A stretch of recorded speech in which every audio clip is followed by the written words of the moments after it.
Hello, hello, practice builders. Hello, everyone. Happy Thursday. Hope everyone's having an awesome day so far. And I'm so excited to be with you here on this wonderful day because I have a special guest. And this is one of my wonderful clients, Jen Draper. And Jen, you want to say hello to everybody? Aloha, everybody. I'm really excited Aloha. to be here. Thank you, Leslie.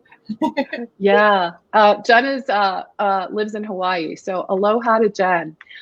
Yeah, super excited to be here with everyone because today I wanted to invite Jen Draper to chat with us. We have a great topic. Today we're going to talk about how to improve client retention and achieve sustainable results using the non-diet approach counseling method. All right. So kind of a mouthful in terms of the title there, but we have some really, really great content to share.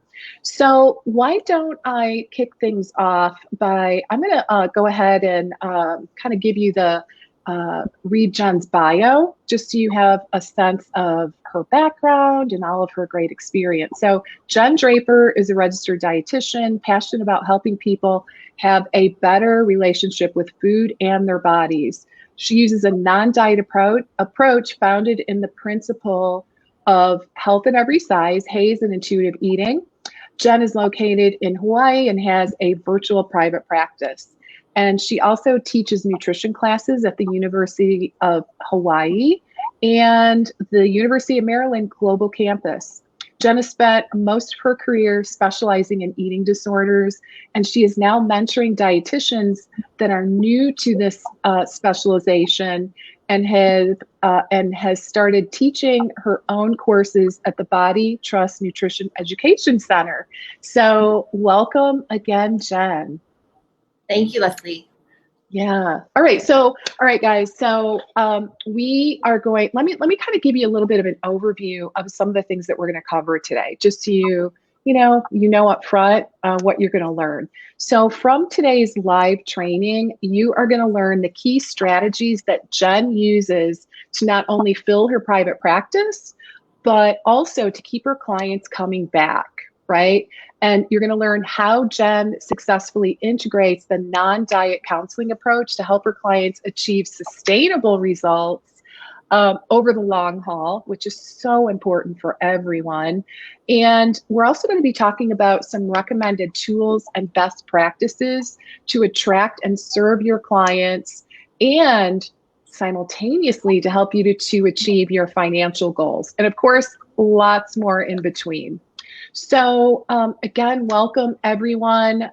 My name is Leslie Bytel, for those of you that don't know me. I am a business strategist and mentor for nutritionists, dietitians, coaches, and integrative and functional health practitioners. So I love what I do. I'm very passionate about helping wellness professionals, really helping them to overcome that sense of chaos and confusion when it comes to all the marketing so that they can attract the clients that they love working with and really build a strong foundation and ultimately, be paid very well for the work that they enjoy doing. So that is a little bit about me. You can visit lesliebytel.com to learn more. And okay, so for those of you that just popped on, I want to welcome you. We are going to be talking about how to improve client retention and achieve sustainable results using the non-diet approach counseling methodology. And again, I have Jen Draper, RD, with me here today. So let's go ahead and jump in. So Jen, I want to just start by asking you a few questions and really getting your insight. So what do you say in your own private practice? So what do you say to clients that still want to lose weight? Oh my gosh, this is like one of the biggest conundrums I would say, in this entire approach, right? I hear it all the time from my clients, my nutritionist RD clients that specialize in the HAES approach. And it can be really frustrating, right? Because despite everything, all the evidence, you are still likely to get clients that they want to lose weight. How do you handle that?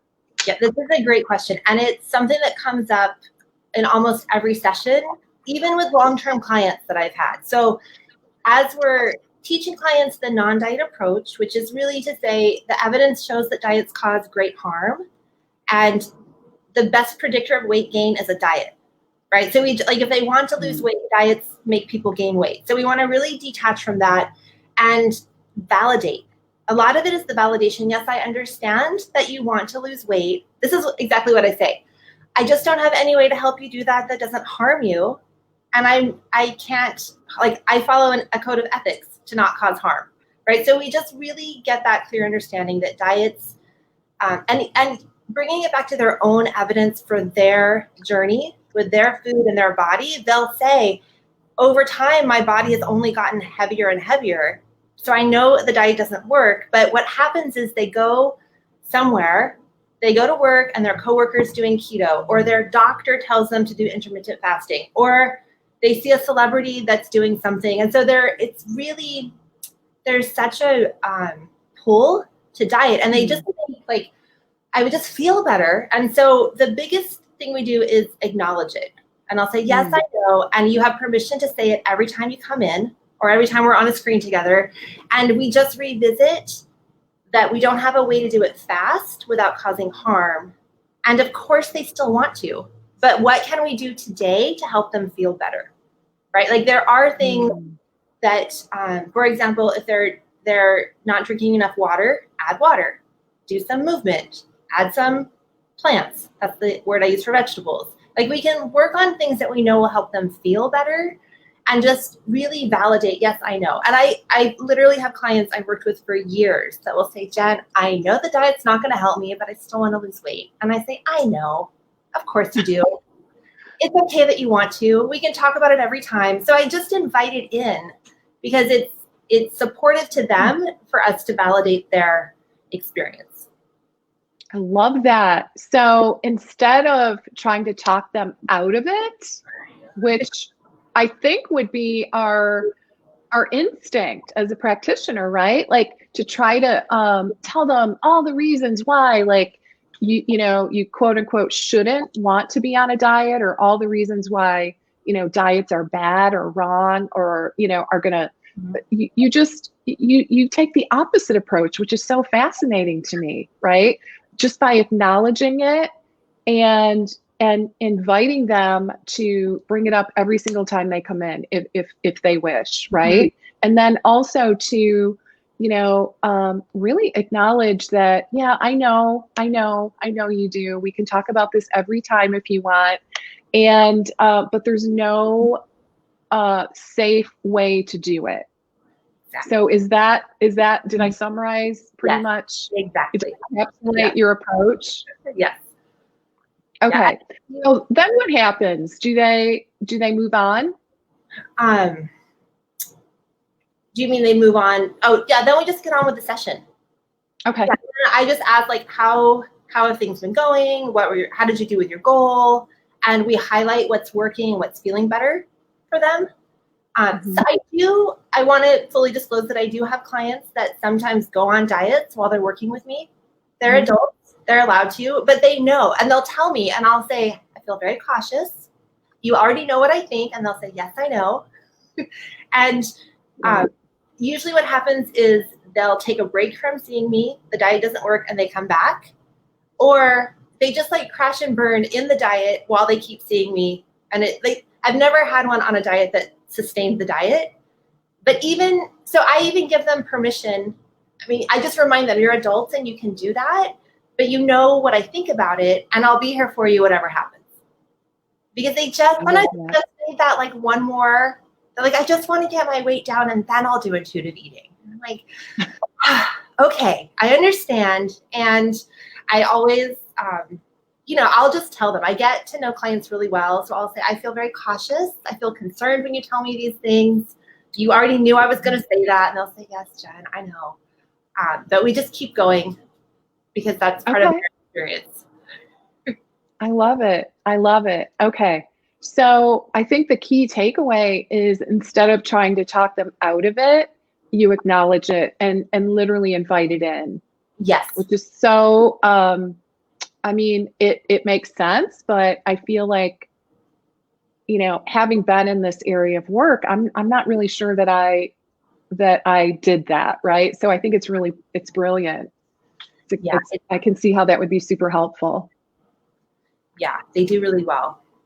Okay, so let's talk a little bit about meal planning, because, you know, meal planning with this population can be a little bit tricky, right?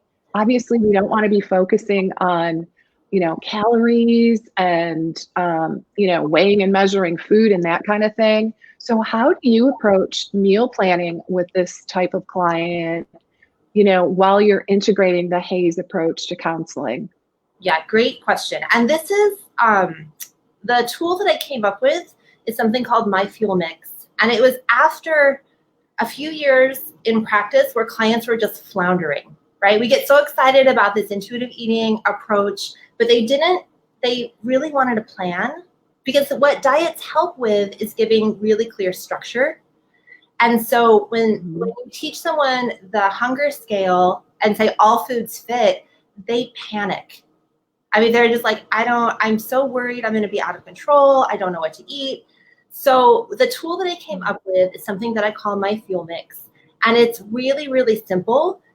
It's something that's personalized, that gives a plan without being a diet, because that's what they needed. Like, they feel so untethered.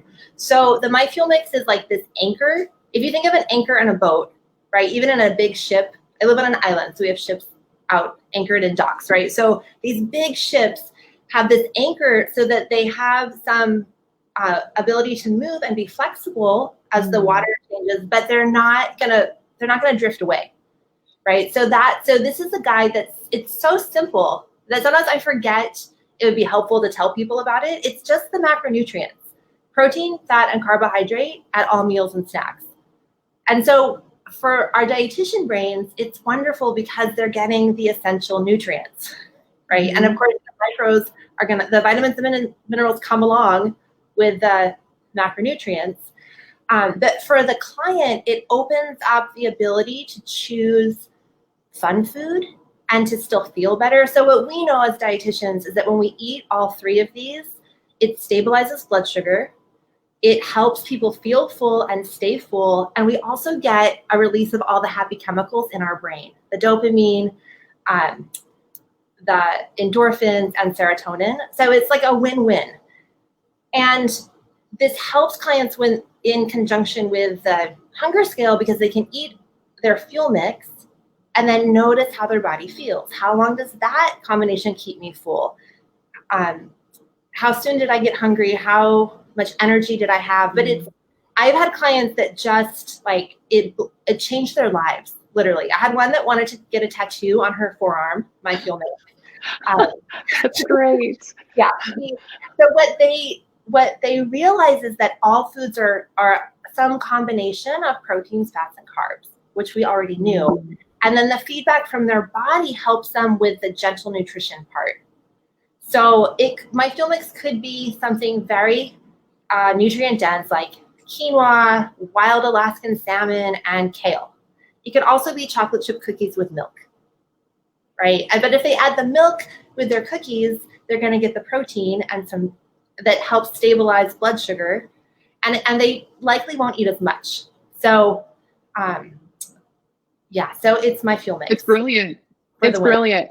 Yeah. Everybody, I want to let everybody know that Jen is kind enough to offer everyone who's watching, what would you call it? Like a PDF. If you go to myfuelmix.com, you can get like an overview, and it's actually a tool that you can use with your own clients. And it's beautiful. I looked at it. It's absolutely beautiful. You guys got to grab it. So go to myfuelmix.com and download this wonderful tool, and you can actually use it in your own practice. So it's brilliant. I mean, and I, thinking back, so this was one of the areas of specialization that I had in my nutrition practice years ago.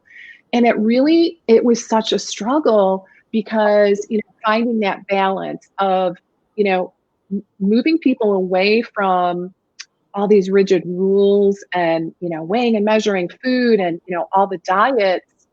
But it was kind of extreme because they were afraid to give it up, right? They were really, because they were afraid they were going to completely lose control. And the reality is that they do need some structure. Mm-hmm. They do, because they really don't know how to do this. We know how to do it for the most part, but they really, really struggle. So I love this approach. It is absolutely brilliant. And I can really see how it would help, these clients who are really struggling, look at food in a new way, and to help them to, not villainize food as they have been doing in the past, right? Right. So it gives permission. And the one thing that I do, so the worksheets that are available, if you go to MyFuelMix.com, it's a really simple, just 4 pages, 1 page or 5 pages. One gives a really brief overview with some reminders. It's the gentle nutrition reminders of what these macros do. And then it's just MyFuelMix builders, breakfast builder, lunch builder. So you can do this in session with a client where you pick the protein, the fat or the lipid, the carbohydrate.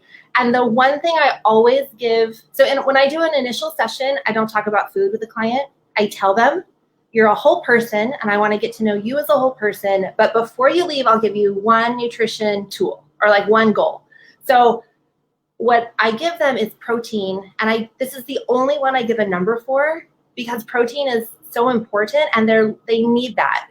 So I recommend at least 20 grams of protein per meal, 5 to 10 per snack.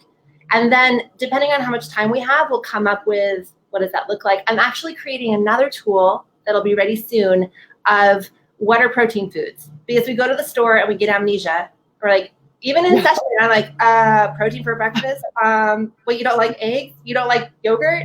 I get stumped. So I have an intern helping me make a really comprehensive list of protein. It's like the protein win. So I always send them out with, go get 20 grams. And they'll say 20 grams for the day. I'm like, no, 20? Minimum 20 for the meal, and more is okay. But they, right away, that locks in something that they can count, that also we know as dietitians, it will help them get full. It will help reduce cravings. It'll help them feel better. Like it's such a win, but that it's been helpful. And the MyFuelMix works for anybody that eats. It's totally appropriate for somebody with food allergies, intolerances, athletes, children, vegan, like any way people eat their food, we can combine it this way. So it's for dietitians, it's also really flexible. It's like a win for us as well. I love it. Yeah. I mean, I personally, when I looked at it, I thought, oh my gosh, this would be great for my daughter, right? She just turned 18 and really leaning towards veganism, and that's tricky because honestly, I look at the composition and it's very heavy carbs, right? Very, very heavy carbs, which, is, it's just not ideal, right? In terms of, the macronutrient combination. So yeah, I love this. Any tips on using this for people that are vegetarian? Yes. So definitely, this would be for everyone, but especially vegetarian, is helping see the ways that choosing the protein can include fat, right? Because often someone who's vegan, they may not get enough total calories, or they have a harder time getting that protein. But we can look at, if we focus on protein, which is usually the hardest because protein foods have to be cooked or kept cold, or they're harder to come by sometimes. So if we focus on that, then really looking at what are the protein foods and how to cook them with fat, or, like have nut butters, nuts, or if you're cooking beans. Like I have some clients, like they always have avocado. If they're having their beans or their lentils, it's packaged with avocado because that's great. Get enough. So noticing those two, like the carbs will just come. The carbs are so, they're just, people are prevalent, but those are easy to come by. But focusing on the protein, and then for us, like what's helpful about this is that it gives us a chance to really do what we do best, that meal planning, but we do it individualized. So we say, what kind of protein do you like? Oh, I really love to eat beans. Okay, so beans are great protein, but they don't have any fat. It's protein and carb. So what are the things you're always going to add when you eat this? Cheese, avocado, some type of vegan cheese. So we're helping them find solutions, or like just matching up food combos so it's easy for them. And then it's personalized. So they're not trying to follow a list that they found online of foods they don't like, right? It's like, what do you like to eat? And how can we just adjust this a little bit? And then what happens is they feel better, right? This is how clients, this is how good. Coming back. We do something little, they feel better, then they come back and they're like, hey, I did it. Now what can I do to feel better, right? That was going to be my next question. How do you keep them coming back? You mentioned that you have clients that you've been working with for a really, really long time. Did I hear years? Years. I thought I heard years. Okay. Yeah. What is the secret? So a big one that I think we all struggle with as dietitians is not giving all the information at once. I did this for a few years. I was so excited. I was just so excited to tell them everything. So I would blurt it all out in one session. And they would be drenched and they'd say, great, that's all I needed. And they never come back. So a really important one is to build in what we're doing very slowly. And so even the worksheet that I made to share with you all, it doesn't give all the information. So one thing, it says carbohydrates help lower cholesterol. Okay, that's kind of like they do through fiber, but only it's like we know the extra that goes with that. So we give little bit of information, but then we expand. So that's a really big one. So like I said, in the first session, I barely talk about food. I tell them up front so they're not disappointed. And then we have that protein goal. And then the next week they come back, we're probably gonna work on the hunger scale. We'll talk about how it went with the protein, and then I'll introduce that. But I just kind of keep spoon feeding. So because it's personalized, I do really individualized care. Whatever they're telling me is how I'm going to come up with a goal. And then I already know what's the next step. So I don't give them a whole list, like on these dates, we do all of this. I just know in talking to them, okay, next time we're going to talk about fullness. And then it's so easy for us. So I spoon feed these little bits. And then I also am building relationships. And this is, there are moments where I just stop and I'm like overcome with gratitude. Like, how is it that these clients keep coming back? I mean, I have some that I see twice a month that I've been seeing for 2 or 3 years, 4 years. Wow. Incredible. Incredible. And they're so delightful, and we're doing work. So part of it is that the non-diet approach is like a slow and steady wins the race, right? We are doing this careful work to keep untangling. This is something related to diet culture. Like you hate eating vegetables because you only ate them as part of a diet. And I have clients that are like, I'm not going to meal prep. I hated meal prep. I spent all this money, made this food. I didn't like it. And then I binged on fast food. So then I'm like, let's call it making meals. Like I just changed the name of it. Like, let's call it you're making food. That's all it is. Like it's not meal prep. We're going to get rid of that language, right? So the gentle nutrition piece of how we're redirecting what we know is really healthful for them, but to make it, I also never use the word exercise. I say movement, activity, and they'll say exercise. Oh yeah, that's what I'm talking about. So building a relationship with them where we're just the support, where they can be out in the wild practicing this, and then they come back and they say, oh, this is really hard. And then I get to say, but look at what you did. And how would that have been in the past? If you were in that same situation, what would Thanksgiving have looked like a year ago before you could honor your hunger cues and your fullness? What would it have been like before when you went out to eat with your friend who always gets the salad and you really wanted the burger, but you got the salad and then later you binged? But this time you got the burger and you didn't even eat it all because it was so filling, and then you didn't go home and eat ice cream, right? Like so it's really building rapport and relationship and just helping them, highlighting how having success, because the whole thing is just like, let's do experiments, let's practice this. And for me, it's a walk in the park.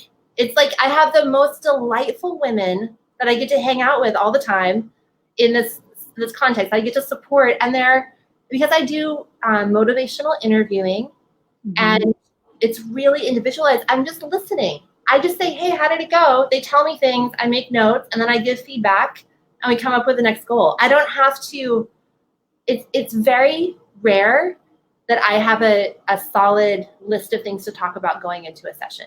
I mean, I've had that practice that I kind of know. But I think the other thing is that I work really hard to create a safe space. So whatever they talk about, I validate it. And sometimes they throw doozies. You know, we have to be so intentional about not being judgmental, even when we hear things that we're like, what is that? I had a client recently, I had just met with her a few times. In the beginning, I see them once a week for 4 weeks. Then we space it out to every other week. So we get this like intensive little place to get traction. So she recognized that being tired was causing her overeating. And then it took a couple sessions for her to tell me it was related to drinking alcohol. So then, and it turns out she has a whole relationship with alcohol that's not very healthy.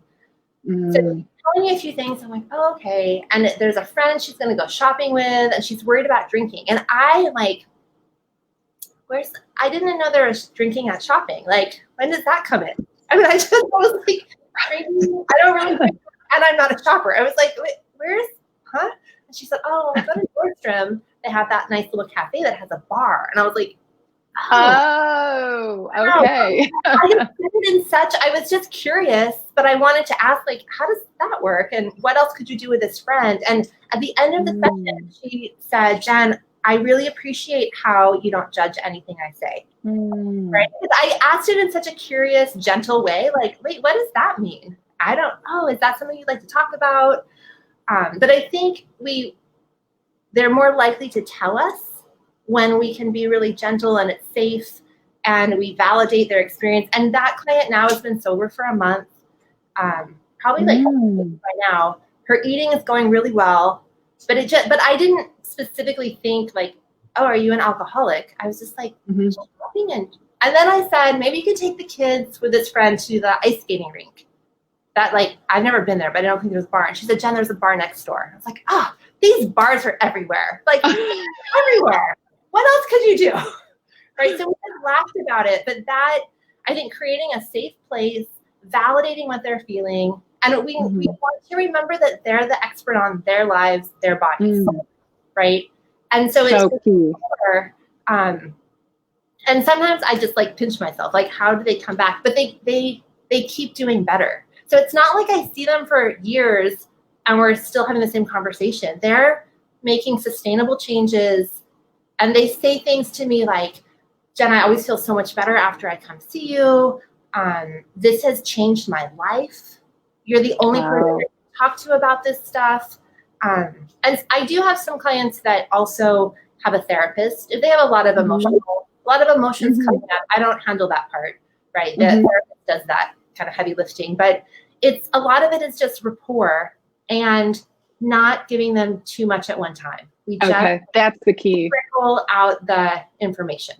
I think so many of us really struggle with that because, you know, we want to provide value, right? Like, and we're so worried that if we don't give everything away on that first session, that they're not going to come back. And actually the opposite happens, right? It's like, so it's not intuitive. You really, I think, are saying you have to be very intentional to not over deliver in these sessions. And the reality is, if you over deliver, the unfortunate reality is that you're going to overwhelm your client, and then they're probably not going to come back because they start to feel bad, right? They feel like, oh my gosh, I didn't do anything.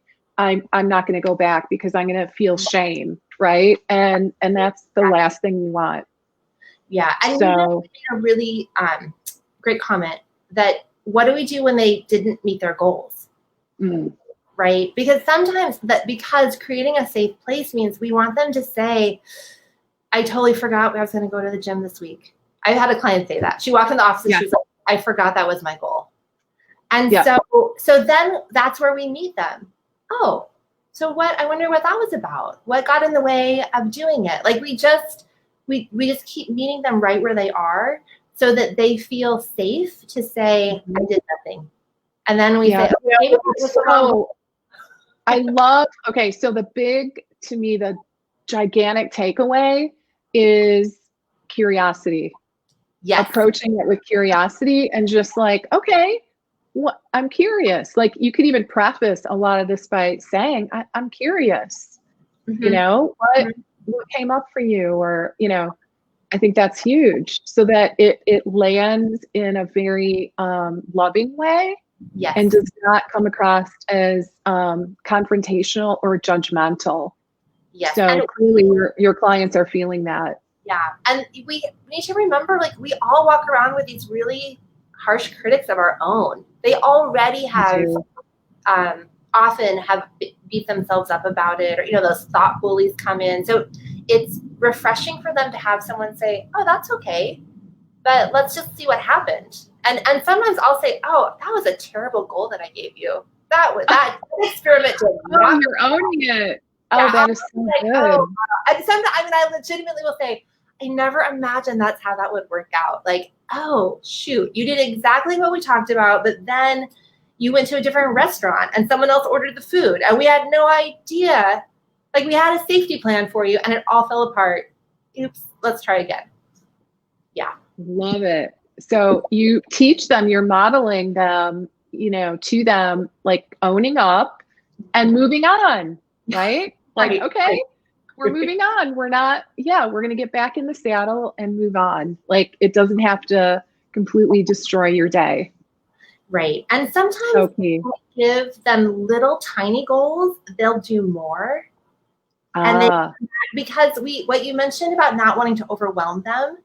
So I'll say, like, again, I'm really playful in how I use the language to not sound like a diet. So I'll say, okay, do you like any plants? Like, could you eat a plant? What about a baby carrot? Could you eat one baby carrot one time? Like, what could you do? When could you have it? And I'll say, yeah, you only have to do it one time in the next week. Because if I said do it every day or 6 times a day, that's too much. So I will say it in the most, like, I know for sure they can do it. And they come back and they're like, Jen, I did it 4 times. I'm like, who are you? You are incredible. You did go far. What? How did that happen? You didn't have to do that. And they're like, oh, well, I bought this, I did this, and then I got a side salad. And pretty soon they're eating more vegetables all on their own. And then I get curious with them. Well, what did you notice? What did you notice when you added those foods? How did your day go? What did it feel like? And they feel so proud, but it's because I gave them the teeniest little goal, and then they usually do more. And sometimes they do things I didn't even say. They're just like on an upswing. I mean, I'm very authentically like, wow, I didn't know you were ready to do that. Look at you. Look at you doing that thing we didn't even talk about. But they instead of feeling overwhelmed or like it's too much, they start taking little risks because they feel excited, encouraged. So we do a lot of things. I call it celebrating the littlest miracles, like any little thing. You know, like this, I get so excited about this.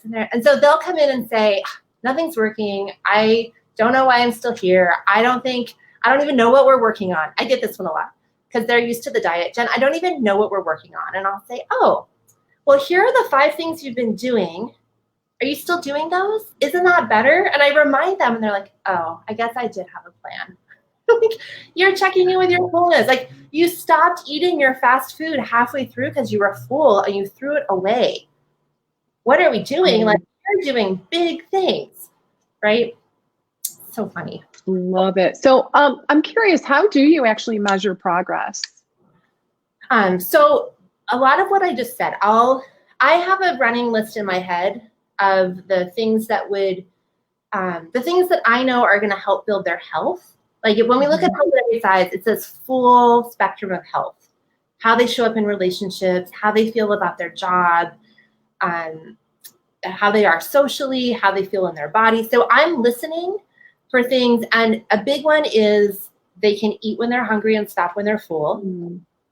They notice, like their head is attached to their body and they can tell how they feel. They recognize a pattern that when they're tired, if they're about to have their period, if they had a fight with a loved one, these are all triggers to eat. Mm-hmm. So they start understanding their triggers. They, those are the ones around food. And then it definitely is around food choice, right? So when they're doing more portion control, the other day I was explaining to a client, she was feeling out of control eating Halloween candy. So I said, oh, you could get that fun bowl you love and put it in and really taste it. And I'm describing mindful eating. And she said, Jen, do you mean portion control? I was like, well, I don't use that language, but yes, that's exactly what I'm saying. Yes, if you want to call it that, but I don't come at you with those words because that language is triggering. So recognizing what foods they've added, what foods they're not interested in, how they feel after they move. So they might still express that they're unhappy in the shape of their body, but they're doing movement they've never done before and they feel great. They're hiking, they're doing handstands, they're like celebrating their body, even in the body that they don't like. Mm-hmm. So I'm always looking at what is increasing quality of life and increasing health. And for sure, if they come in with lab work and their triglycerides went down, that's a marker. You know, we have those biochemical markers, but it's like all the other things but weight. Sometimes they lose weight and they want to tell me about it, and I'll say, how do you feel? What's your energy? But I know that's not our goal. So it's okay for them to lose weight, right? But we never use that as a marker because they could have all of these other things going so well, and then they hop on the scale, and the scale didn't change, and now they're totally right. So we don't want that to define them at all. Exactly. It's the other awesome parameters, right? Like feeling good, doing activities that maybe they weren't comfortable doing before, those types of things that we're really focused on. Right. Instead of that dreaded number on the scale. Right. And many who will tell me at the beginning they feel out of control begin to feel empowered and in control. They know their cues. They can stop, they stop eating cheesecake. They can stop eating foods that they thought they were out of control with. So that's another big marker where they feel. Oh, that's good. Yeah, more empowered and more in control. I can see that for sure. So I'm curious. I know that you mentioned that you, or actually, I think I read it in your bio, that you're working with dietitians in a mentorship capacity. Would you like to talk a little bit about that, Jen? Just kind of, give the audience a little bit of a summary on what you're doing. This has been first I have to say this has been so much fun. I have a handful of dietitians that I'm working with. So I started a mentorship program, and it's for dietitians who are interested in eating disorders and the non-diet approach. So all of the structures and the tools that I use are apply to both. But I've set it up as a 6-month program where the dietitians get 2 individual sessions a month. And then I have a group that we do twice a month. It's called the Nurturing Hui. Hui in Hawaii is a word that means a collective group working together. So I brought in a little bit of our Polynesian culture here into what we're doing. But it's been really fun because I'm approaching it the exact same way I approach my clients for food stuff. It's totally individualized. And so I'm just hearing from clients, from the dietitians, where they feel stuck. Like one said in our Hui the other day, she said, well, how do we get them to change their mind about weight loss? And I said, we don't change their mind. I love that. Like, we don't. I think of it like there's a big house, and instead of going through the front door, we take them around the back and up the stairs and in a window. And then we just keep going around the block as many times as they need. So it's so in this program, I'm teaching the dietitians how to, really it's to build confidence. To build confidence to know how to do this individualized approach with clients. Because dietitians, and I am one, so I'm going to say this, we like everything in little boxes, lining up. Like we just like everything pretty rigid and contained. And what I found doing the non-diet approach is that we can't do it that way because we need to be fluid and flexible and meet clients where they are. So it's really to help build confidence for the dietitians to know how to do this. It's a lot of supervision. So especially for the eating disorder clients in our HUI, we do client cases and talk through how things are going. And it's so fun to work with dietitians. This is something for me, I've been in my practice about 10 years. So it's like this new season. And so I love the idea of supporting dietitians working with eating disorders. I've worked in treatment centers. Like I've done a lot with really sick clients in eating disorders. Yeah. And I'm ready to step out of that role and help other people know how to do it. And the big one of learning from my mistakes, right? Like, oh, here's everything I did wrong. Don't take a left there. Go right. Keep going. Love that. Yeah, it's really a lot of fun. I'm excited to be doing more. So I'm so happy for you. This is such an incredible next step for you in your career. How would you recommend that, anyone that's interested in learning more, what should they do? So I would love to offer an opportunity to do a free session with me, just like a strategy session. And so you can email me, jen@bodytrustnutrition.com. I'm going to set up an application so you can, just so we can make sure that I have a good understanding of what you're interested in. But I'd love to talk with you more and just see where you are, where you'd like to go. We didn't learn this in our training. We don't learn this in our didactic work, really. Some programs now add HAES and intuitive eating, but I think that even just to know, like, you don't have to do this alone, right? We don't have to go alone. So I would love to open up my schedule. I'm going to open up for any dietitians who would like to have a conversation and see where they are, how I can help, and if there's more support I can give. Leslie, I don't know if I've told you this yet. I'm working on some tools for dietitians to use with their clients. So I actually have I'm adding a shop to my website that will have, so in addition to this free MyFuelMix worksheets, I'm creating a really comprehensive workbook that will be a standalone that everyone can use. And I'm creating a dietitian guide and workbook companion that will have all the things to talk about. How do you use this workbook with your clients? And here are all the bullet points so that you can talk about fullness for 4 sessions. And these are, oh my gosh, amazing. Really step-by-step. I'm also putting together a mini course about MyFuelMix that'll be available. It'll be an evergreen course, so dietitians or clients. And then for 2021, I'm putting together some really comprehensive training materials and teaching materials for dietitians to do this approach. So I just sit down and think, what do I say to clients? And then I'm like, oh, here's how you do this. I had great mentors that taught me. So I'm looking at ways to provide lots of different tools for dietitians wherever they are in this approach. I love it. So guys, definitely reach out to Jen. She's offering, some mentorship time in the form of a strategy session. So yeah, I would definitely take her up on that offer for sure. Okay. So this has been so great. I'm going to take a quick peek. It looks like we've got a lot of comments.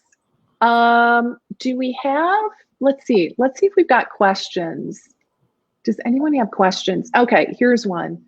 Hey, Phyllis, would this apply to dietitians who work with patients in substance use disorders? What do you think, Jen? Hi, Phyllis, great question. So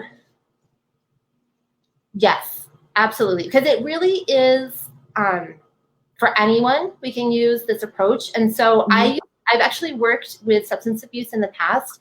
The big thing that I focus on for that population is the way that this helps with relapse prevention, right? In substance abuse, they have the HALT. They always want to check in if they're hungry, angry, lonely, tired. So really, I highlight that part, and that we recognize that being hungry is a trigger.